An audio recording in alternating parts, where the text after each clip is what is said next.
दोस्तों नमस्कार। विविध प्रश्नमाला 2 का प्रश्न नंबर 9 देखिए। क्या दे रखा है हमें कि एक संबंध दे रखा है आर और उसमें अवयव है ए कोमा बी प्रकार के। ए और बी दोनों ही प्राकृतिक संख्याएं लेनी है और साथ में ये दे रखा है कि ए बराबर क्या होगा बी स्क्वायर।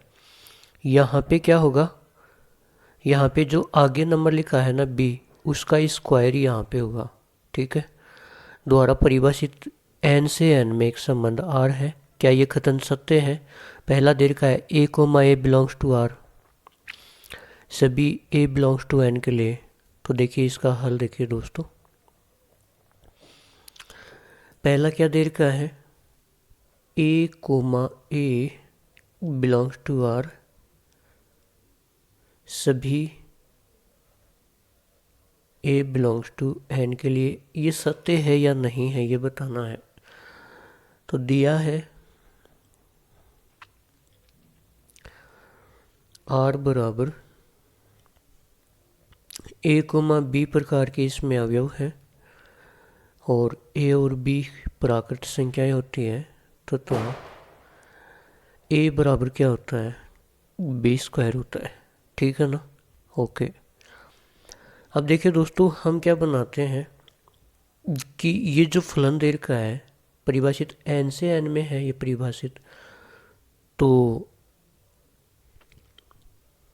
जो संबंध दे रखा है संबंध आर वो एन से एन में परिभाषित है।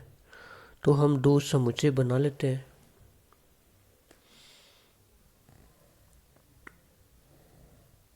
ये भी एन है, एक दूसरा समुच्चय लेते हैं, ये भी एन है।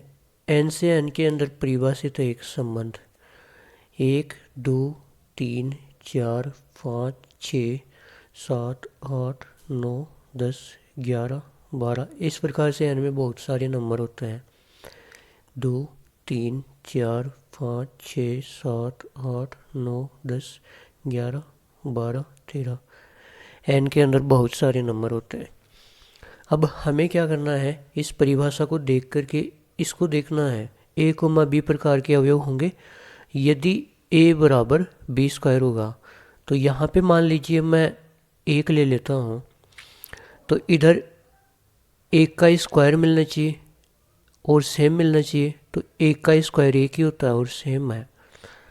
अब मान लीजिए दोस्तों मैं दो ले लेता हूँ, बी की यहाँ बी की जगह हमारे पास में क्या है, ए ही है, और मैं दो ले लेता हूँ और दो क्या आएगा हमारे पास में, ए की जगह क्या आएगा, दो का स्क्वायर। दो का स्क्वायर क्या होता है, चार होता है। तो दो जब हमने लिया बी की जगह तो हमारे पास में ये आ गया कितना, चार। तो ए कोमा ए सेम नहीं आया ना। अगर मैं तीन लेता हूँ तो तीन का स्क्वायर मेरे को मिलेगा कितना, नौ। इस प्रकार से चार का स्क्वायर मिलेगा कितना, 16। ऐसे मिलने वाला है। मतलब यहाँ पे क्या है, जो आगे आ रखा है उसका स्क्वायर है। ठीक है ना। तो इधर जिसका स्क्वायर है उसका वर्गमूल निकालने के बाद इधर वाले से मिलाना है। एक है तो एक को स्क्वायर से मिलाना है, दो के स्क्वायर से, तीन के स्क्वायर से, चार के स्क्वायर से, पाँच के स्क्वायर से, ऐसे हम मिला देंगे। अब देखिए दोस्तों, ए बराबर एक होने पर एक कोमा एक बिलोंग कर जाएगा आर में, क्योंकि ए का वर्ग एक ही होता है और ये ए कोमा ए टाइप का आ गया। लेकिन ए के अन्य मानों के लिए, ए के अन्य मानों के लिए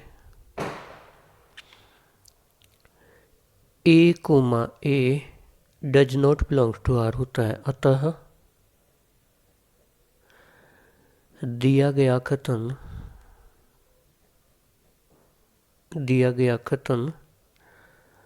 है सत्य है। ठीक है। अब दूसरा देखिएगा, दूसरा हमें क्या दे रखा है। अब दोस्तों दूसरा हमें ये दे रखा है कि a comma b belongs to R. तो इसका मतलब क्या होता है, हमें परिभाषा में दे रखा है ना कि ए बराबर बी स्क्वायर होता है। तो इसको हम क्या लिख सकते हैं, ए बराबर बी स्क्वायर। ए की जगह यहाँ जो नंबर आएगा ना उसका स्क्वायर यहाँ पे आएगा, ठीक है। और यहाँ पे क्या आ जाएगा, बी बराबर ए स्क्वायर आ जाएगा, ठीक है। तो हम इसको ऐसे भी तो लिख सकते हैं कि बी स्क्वायर बराबर ए, हाँ लिख सकते हैं। और बी बराबर क्या आएगा, वर्गमूल में ए आ जाएगा। अब बी की जगह वर्गमूल में ए आ जाएगा, ठीक है। तो बी कोमा ए आर के अंदर बिलोंग नहीं करेगा। क्यों दोस्तों, क्योंकि इसने तो कहा था कि जो बी है उसका स्क्वायर यहाँ पे आएगा ए के बराबर में, है ना। और हमारे पास में क्या आया, बी बराबर वर्गमूल ए आया। हमारे पास क्या आया, बी बराबर वर्गमूल ए आया।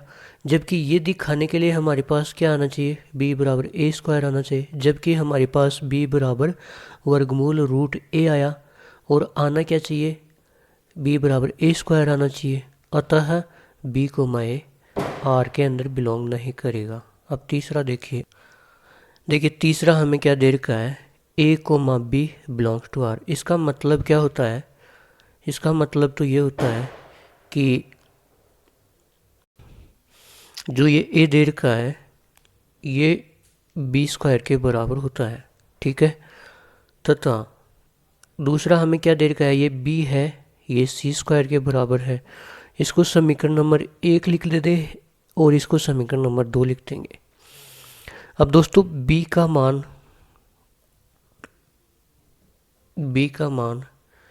1 में रखने पर, तो रख दो b का मान 1 में। तो a बराबर b का स्क्वायर तो पहले से ही है और b बराबर c स्क्वायर और रख देंगे तो a बराबर क्या मिलने वाला है, c की पावर 4, ठीक है। और यहाँ पे हमको क्या दिखाना है, a बराबर c स्क्वायर, ठीक है। इसका मतलब ये होता है, अतः हमको दिखाना तो था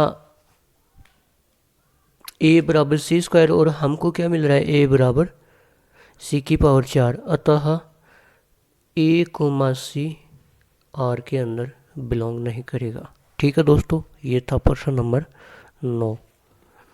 ये क्या था, प्रश्न नंबर 9। धन्यवाद।